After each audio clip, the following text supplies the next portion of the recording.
que bendigas nuestras vidas, nuestros corazones. Reconocemos que hemos pecado contra ti en pensamientos, palabras y obras, pero mil gracias por darnos la única y verdadera paz en Cristo Jesús. Pedimos una bendición sobre nuestra clase esta noche, que sea el Espíritu Santo nuestro guía y maestro. Lo pedimos en el nombre de nuestro Señor y Salvador Jesucristo.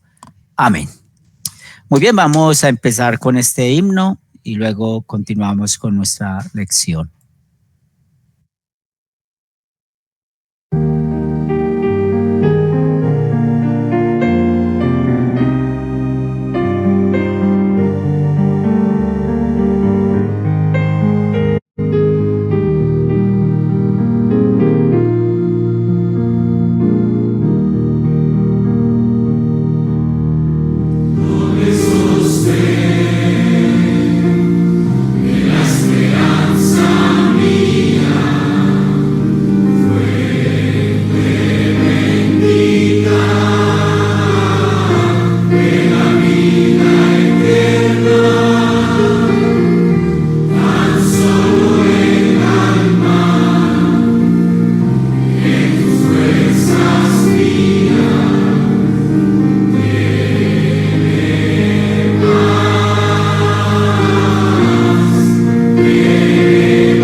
Muy bien, y este himno fortalece nuestra fe. Hoy que vamos a estudiar de Joel capítulo 3 y tiene que ver con un tema específico, una doctrina específica, y estamos hablando de el fin del mundo, porque es lo que vamos a ver en estos versículos. Hoy vamos a leer los primeros 13 versículos y la próxima lección continuaremos del versículo 14 en adelante. Y es una bendición aquí recordar algunas cosas importantes. Y algo que yo quiero que ustedes tengan bien en cuenta, esas clases que damos nosotros, hablando de Jacob, de mi persona, nosotros damos una clase los días miércoles también, de los profetas. En este momento estamos de las cartas del Nuevo Testamento. Estamos estudiando Corintios, estamos estudiando con otro grupo en las tardes, y este otro curso de Joel. Todo esto es un trabajo que hacemos de parte del Sínodo Iglesia Cristo Wels Internacional, y esta iglesia tiene una identidad espiritual, y esta identidad espiritual es que somos luteranos confesionales. Y cuando estamos hablando de ser luteranos confesionales, pues nosotros no nos identificamos con seguir a un hombre como Martín Lutero. Y si no tienen idea o no saben quién es Martín Lutero, pueden hacer la pregunta, podemos dar una pequeña explicación. Pero queremos nosotros centrarnos en algo muy importante, el por qué somos confesionales, ¿sí? Esto es muy importante para nosotros, la parte confesional. Porque cuando estamos nosotros estudiando la escritura, y ustedes les preguntan, bueno, ¿qué hay dentro de la escritura? Dentro de la escritura hay doctrina bíblica, y doctrina es enseñanza. Y dentro de las enseñanzas que encontramos, que nos enseña la misma palabra de Dios, pues al ser confesionales vamos a encontrar tres cosas que hacemos con nuestras confesiones de fe. Y una de las cosas es que enseñamos la doctrina. Entonces, ¿cómo podemos explicar la doctrina? ¿Cómo nos damos a entender de la doctrina? Por eso, si ustedes recuerdan, en las clases siempre preguntamos o decimos, bueno, vamos a enfocarnos en el primer mandamiento, vamos a enfocarnos en este tema de la confesión de fe, o de los sacramentos, o del uso de las llaves. Todo eso hace parte de nuestras confesiones. Porque cuando hablamos de las confesiones, no solamente son los documentos que escribieron los primeros luteranos para en el año 1528, 1530, sino que también dentro de ese paquete está el catecismo mayor, el catecismo menor, y usamos mucho eso para enseñar la doctrina. También nosotros tenemos y somos confesionales, porque por medio de las confesiones, pues, ¿qué hacemos? Defendemos la doctrina, ¿cierto? Y cuando defendemos la doctrina, ¿cómo defendemos la doctrina? Pues encontramos un ejemplo en cuanto a la divinidad de Jesús. Los arrianos, por allá en el siglo III, siglo IV, estaban tomando mucha fuerza porque no creían que Jesús es 100% hombre, 100% Dios. Para en los años 400 fue el credo niceno. Entonces, cuando se dice en el credo, Dios de Dios, luz de luz, verdadero Dios de verdadero Dios engendrado, no hecho consustancial al Padre, por quien todas las cosas fueron hechas, que estamos nosotros confesando allí, que Jesús es Dios. Y hay otras confesiones que nos sirven para esto. Y también hay un tercer uso de las confesiones de fe, que tiene que ver con el tema del compañerismo, ¿cierto? ¿Con quién tenemos compañerismo espiritual o eclesiástico? ¿Sí? O sea, ¿con quién vamos a adorar? ¿Con quién vamos a estudiar la palabra? Porque una de las cosas que nos enseña la escritura, que es muy claro, que el mensaje de la Biblia es uno.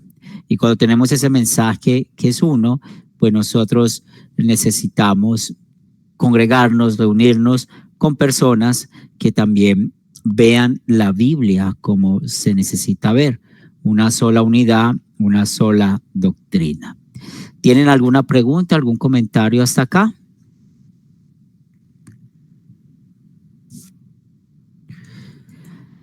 Entonces, ¿por qué este tema?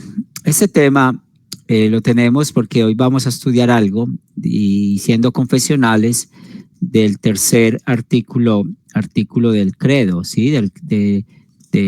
Y especialmente del credo apostólico. Y ese tercer artículo pues nos dice que creemos en la resurrección de los muertos, ¿cierto? Creemos en la vida perdurable.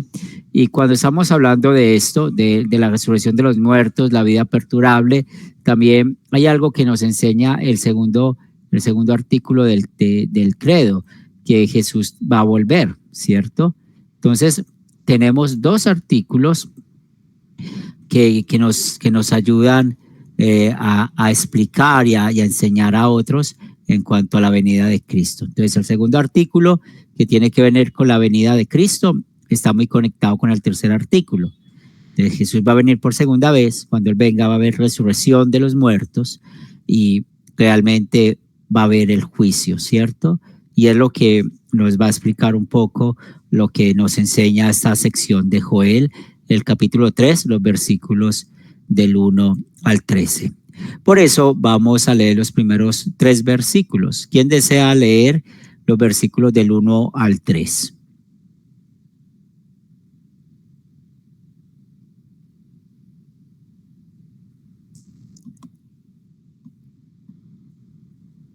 Yo lo leo. Dale.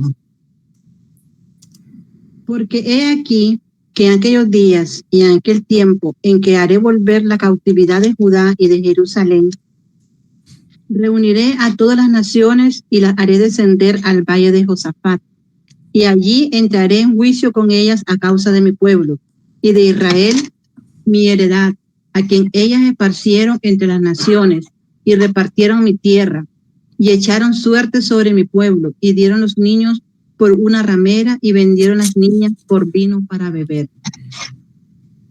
Muy bien. Entonces aquí nos paramos en unas palabras que dice aquellos días, ¿cierto? Y también habla en aquel tiempo, ¿sí? Y está hablando del mismo momento. Y nosotros que ya estamos estudiando los profetas menores, ¿a qué hace referencia aquellos días y aquel tiempo? ¿Quién desea contestar esta pregunta?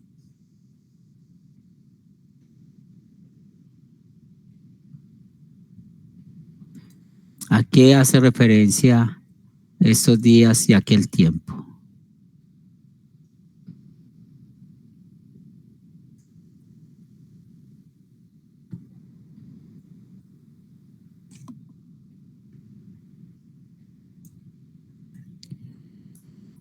Podría ser cuando vuelva Jesús.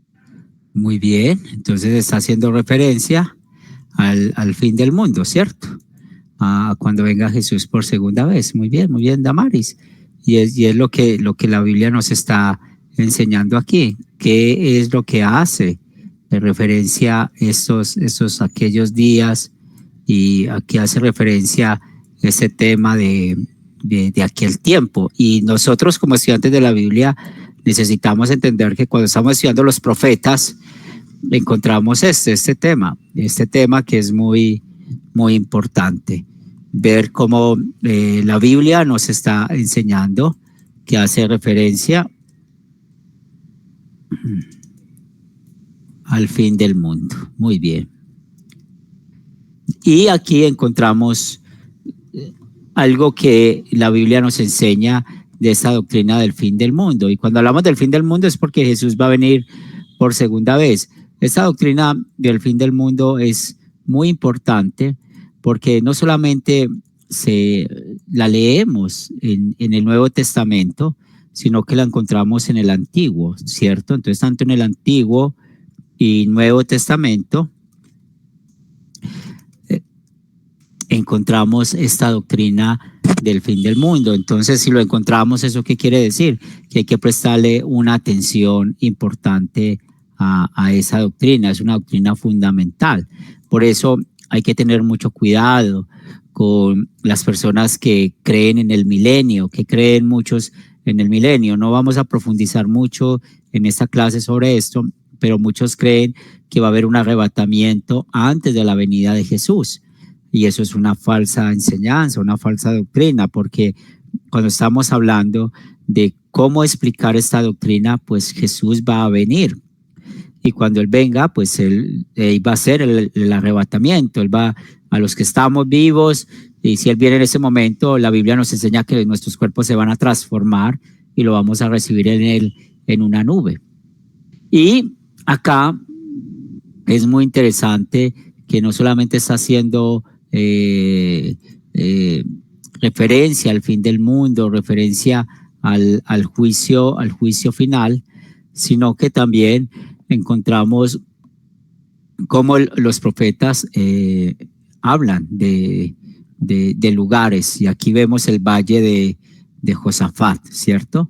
Y ese valle de Josafat, pues es interesante ver que no es un lugar inventado por el profeta.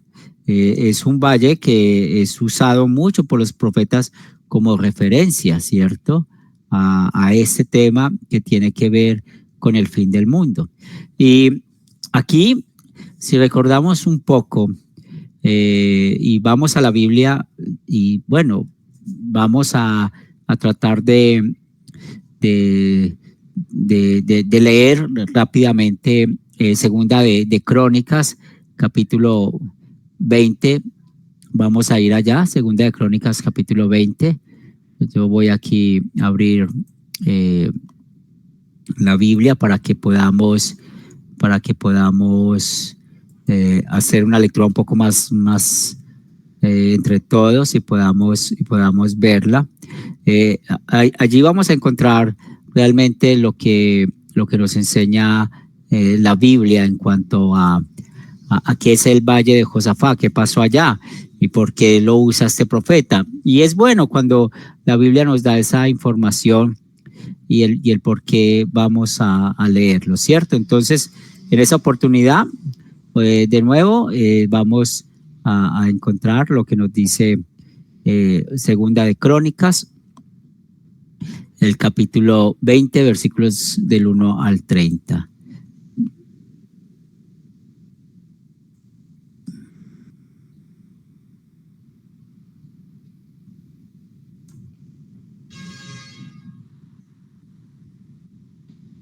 A ver, aquí 14.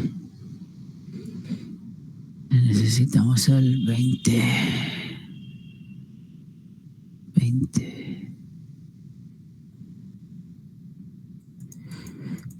Muy bien. Entonces, así nos dice la palabra de Dios. Es la victoria sobre Moab y Amón. Pasadas estas cosas, aconteció que los hijos de Moab y de Amón, recuerden que esos eran pueblos paganos, y con ellos otros de los amonitas vinieron contra Josafat a la guerra. Y ese Josafat fue un rey de Judá. Ese Josafat estuvo gobernando entre el año 873-848 antes de Cristo. Y acudieron algunos y dieron aviso a Josafat diciendo: contra ti viene una gran multitud del otro lado del mar y de Siria. Y aquí están en Hazezoth Tamar, que es en Gadí. Entonces él tuvo temor, y Josafat hizo pregonar ayuno a toda Judá. Continuamos en el versículo 4. Y se reunieron los de Judá para pedir socorro a Jehová, y también de todas las ciudades de Judá vinieron a pedir ayuda a Jehová. Entonces Josafat se puso en pie en la asamblea de Judá y de Jerusalén, en la casa de Jehová, delante del atrio nuevo, y dijo: Jehová, Dios de nuestros padres, ¿no eres tú Dios en los cielos y tienes dominio sobre todos los reinos de las naciones? ¿No está en tu mano tal fuerza y poder que no hay quien te resista? Dios nuestro, ¿no echaste tú los moradores de esta tierra delante de tu pueblo Israel y la diste a la descendencia de Abraham tu amigo para siempre. Y ellos han habitado en ella y te han edificado en ella santuario a tu nombre, diciendo: si mal viniere sobre nosotros, o espada, o castigo, o pestilencia, o hambre, nos presentaremos delante de esta casa y delante de ti, porque tu nombre está en esta casa, y a causa de nuestras tribulaciones clamaremos a ti, y tú no oirás y salvarás. Ahora pues, he aquí los hijos de Amón y de Moab, y los del monte de Seir, a cuya tierra no quisiste que pasase Israel cuando venía de la tierra de Egipto, sino que se apartase de ellos y no los destruyese. He aquí ellos no dan el pago, viviendo a arrojarnos de la heredad que tú nos diste en posesión.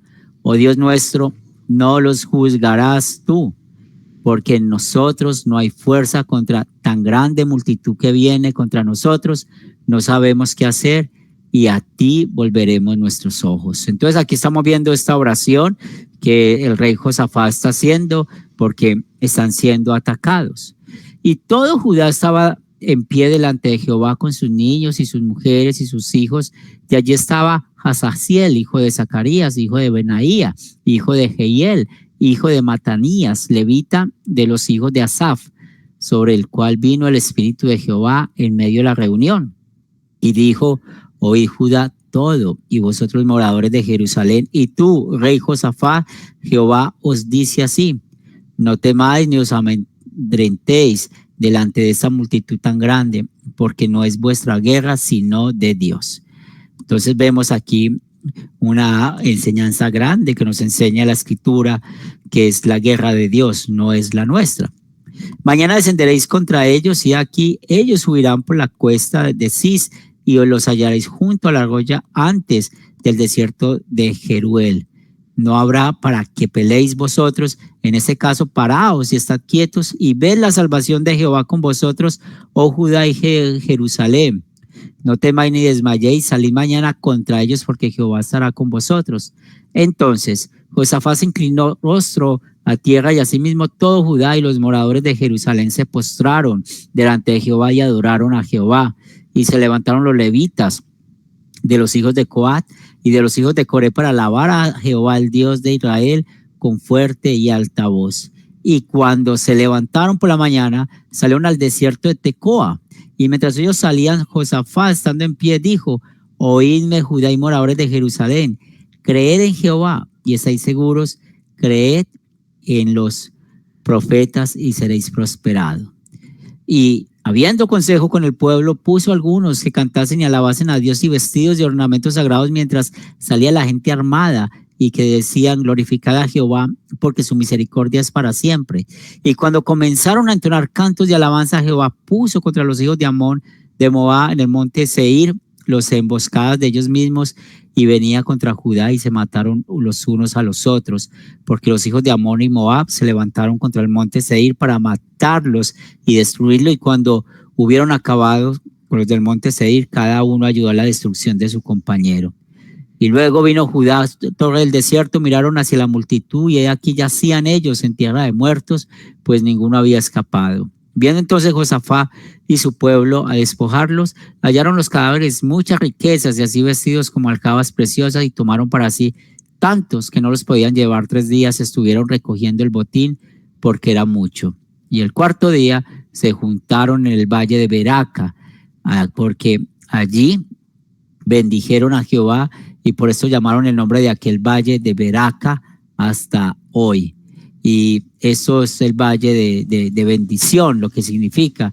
Y toda Judá y Jerusalén y Josafat y la cabeza de ellos de Jerusalén estaban gozosos, porque Jehová les había dado el gozo, librándolos de sus enemigos. Y vinieron a Jerusalén con trompetas a la casa de Jehová, y el pavor de Dios cayó sobre todos los reinos de aquella tierra cuando oyeron que Jehová había peleado contra los enemigos de Israel. Y el reino de Josafat tuvo paz, porque Dios le dio en todas partes. Entonces aquí vemos el por qué Joel está usando esta referencia. Y sobre todo notamos que este lugar que estamos viendo en el versículo 26, ¿cierto? El valle de Beracá o Beracá, este valle, pues algunas personas pues ven esto, esa bendición, pero en el versículo 2, que es este versículo que nos interesa del valle de Josafat, pues recuerden por qué tiene este nombre, porque significa el valle del juicio. Josafat, que era el rey de Israel en ese momento, pues el rey de Judá, perdón, pues él estuvo en contra de los moabitas y amonitas y fueron destruidos. Entonces, el valle de Josafat, para que lo tengan en su mente, significa esto: Jehová juzga, ¿cierto? Allí Jehová juzgó a los moabitas, a los enemigos del pueblo de Dios, a los amonitas, y es así lo que va a ser en el fin del mundo. Estas historias son verdaderas. Eso sucedió de verdad. ¿Por qué tantos muertos? Pues recordemos lo que la Biblia nos enseña. La paga del pecado es la muerte. Y podemos ver cómo pues la Biblia enseña con estos ejemplos lo que va a ser el fin del mundo. ¿Tienen alguna pregunta con esta historia que acabamos de leer del Valle de Josafat? ¿Quedó claro el por qué está en Joel estas palabras o este nombre?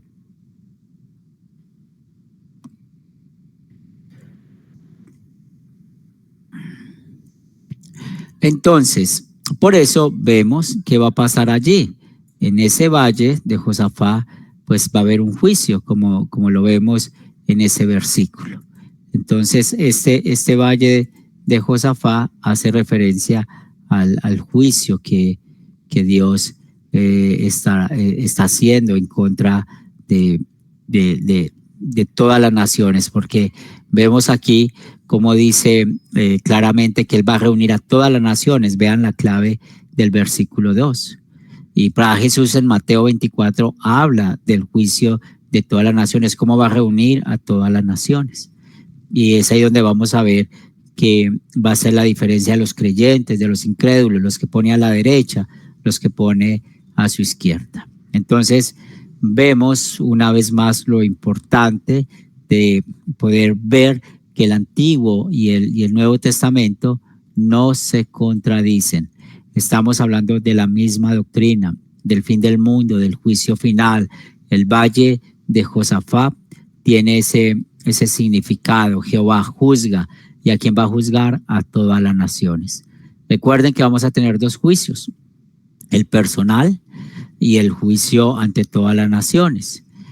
Pues si hoy morimos, vamos a estar delante de Dios, y por eso siempre la existencia. Vamos al cielo por la obra de Cristo, y es lo que hay que confesar ante todas las naciones. Cuando venga Jesús, pues claramente vamos a ser puestos a la derecha, en cuerpo y alma vamos a ir al cielo, y Jesús va a decir: venid benditos de mi Padre al reino preparado para ustedes. Por esto, cuando aquí en el versículo 2 se habla a causa de mi pueblo, de Israel mi heredad, pues vemos por qué los va a castigar, porque ellos esparcieron a su pueblo entre las naciones, repartieron su tierra, echaron suerte sobre el pueblo de Dios, dieron los niños por una ramera y los vendieron, ¿cierto?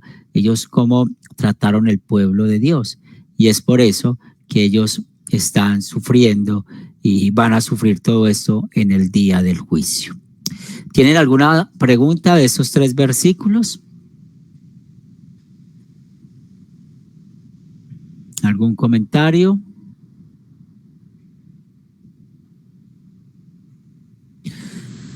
Muy bien, ¿quién desea leer los siguientes versículos? Vamos a leer los versículos del 4 al 8.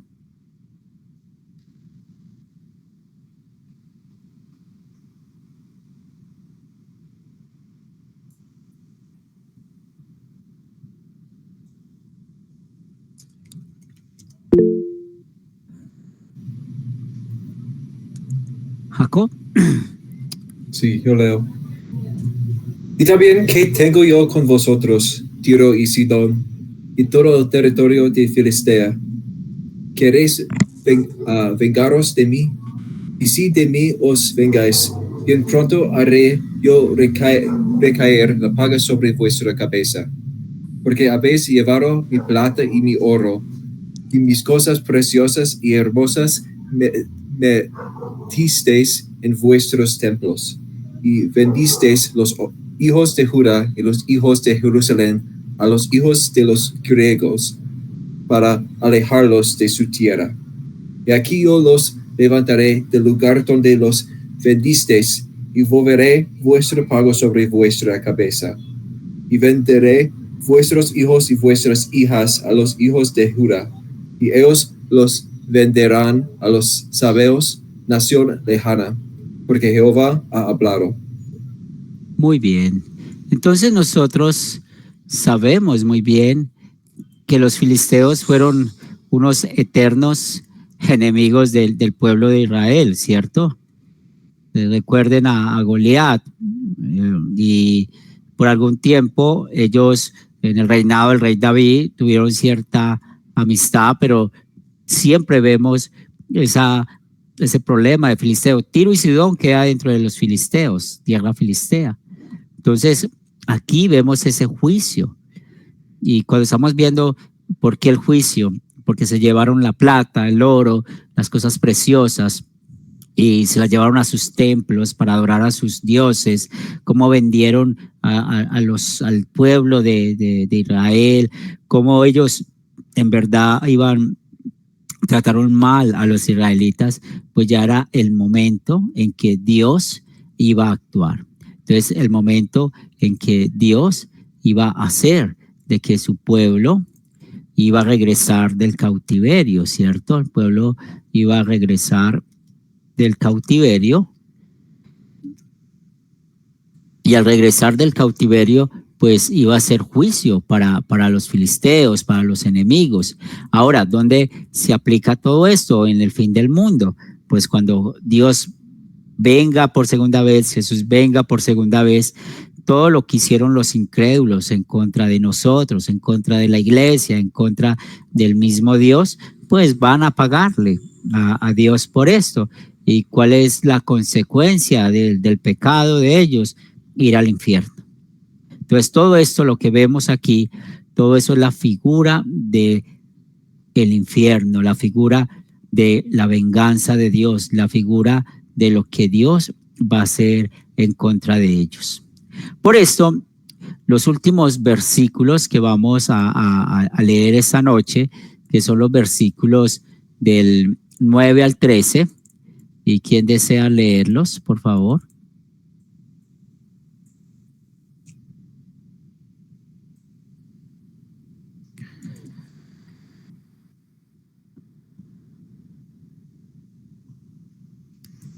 Versículos 9 al 13.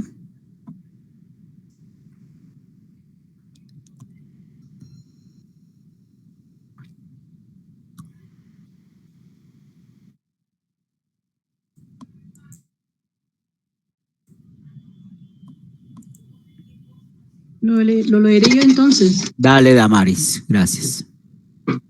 Proclamad esto entre las naciones, proclamad guerra, despertad a los valientes, acérquense, vengan todos los hombres de guerra. Forjad espadas de vuestros asadones, lanzas de vuestros hoces, diga el débil, fuerte soy. Juntaos y venid, naciones todas de alrededor, y congregados, haz venir allí, oh Jehová, a tus fuertes. Despiértense las naciones y suban al valle de Josafat, porque allí me sentaré para juzgar a todas las naciones de alrededor. Echad la hoz, porque la mies está ya madura. Venid, descended, porque el lagar está lleno. Rebosan las cubas, porque mucha es la maldad de ellos. Muy bien, gracias. Y qué interesante lo que estamos viendo acá. Como Dios, hablando del fin del mundo, del juicio final, usa dos figuras que son muy conocidas. La primera figura que usa es la figura de la guerra, ¿cierto? Y es lo que vemos entre los versículos 9 al 12. Entonces, proclamad guerra, y ya vemos realmente cómo hay todas estas figuras de las espadas, de las lanzas, del fuerte, ¿cierto? Y cómo realmente se vuelve a mencionar el valle de Josafat, y ya sabemos nosotros, es ese valle donde juzgó Dios. Y allí es muy interesante, y por eso aquí el profeta Joel está hablando lo que iba a pasar con esos pueblos de filisteos, con esos pueblos que estaban haciendo tanto daño al pueblo. Pero aquí vemos algo muy interesante que nos ayuda a entender cómo Dios actúa, ¿cierto? Y cómo va a actuar en el día del juicio. Y lo vemos en ese versículo 12, ¿sí? Me sentaré a juzgar a todas las naciones. Y realmente este juicio de todas las naciones, pues es algo que va a pasar en el fin del mundo. Ahí, esos son profecías de doble cumplimiento. ¿Cómo así de doble cumplimiento? Pues se cumplieron allá con el profeta Joel, y recuerden que no sabemos muy bien cuál fue el tiempo del profeta Joel, pero sí sabemos que los filisteos fueron destruidos por el pueblo de Israel. Eso nos cuenta la historia bíblica, y eso hace parte del juicio de Dios, pero también está viendo al futuro. ¿Y qué ve al futuro? La segunda venida de Jesús, el fin del mundo, el juicio final. Y la otra manera en que habla el profeta es la figura de la cosecha, ¿cierto? De la cosecha. Y es muy normal escuchar esto en los profetas. Cuando está tomando aquí el tema del lagar, o sea, recuerden las uvas y cómo las uvas están en el lagar para ser procesadas, pues hay que pisarlas, hay que estar encima golpeando las uvas, y es lo que está mostrando aquí Dios, cómo va a ser ese juicio, va a ser de guerra. Ese juicio va a ser como cuando se está trabajando en el lagar, destruyendo las uvas, volviendo las uvas en algo diferente.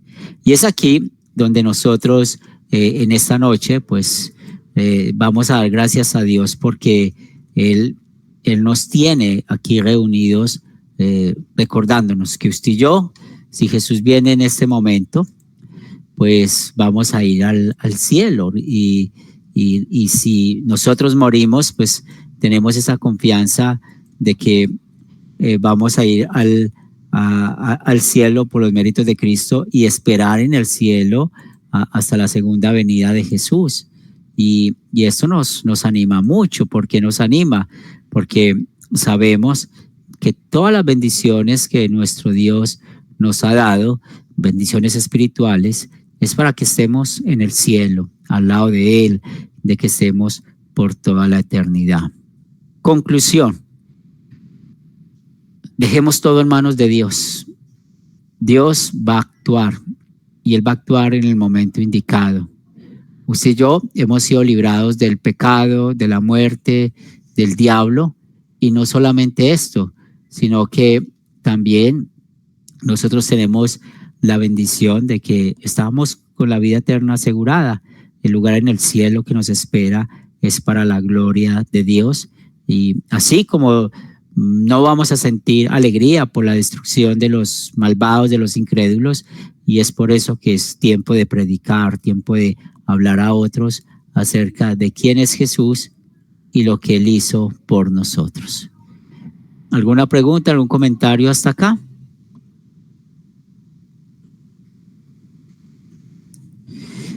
Muy bien, vamos a terminar con oración. Estimado Dios, gracias te damos por bendecirnos esta noche con tu palabra, y sobre todo llevarnos una vez más a darnos la seguridad de tu segunda venida. Bendice, fortalece nuestras vidas, y que sigamos creciendo en la fe, que es lo más importante para nosotros. Que tu venida, Señor, sea pronto, pero también ten misericordia a los que no han creído, para que también puedan llegar a la fe y puedan encontrar la alegría en los corazones de ellos del Evangelio, esa alegría que tenemos. Danos un buen descanso esta noche, que tu palabra nos siga guiando en cada momento de nuestras vidas. Lo pedimos en el nombre de Cristo Jesús. Amén. Muy bien, hermanos, Dios les bendiga. Una buena noche. Amén. Saludos, Feliz noche. hermano. Muchas bendiciones. Estamos hablando.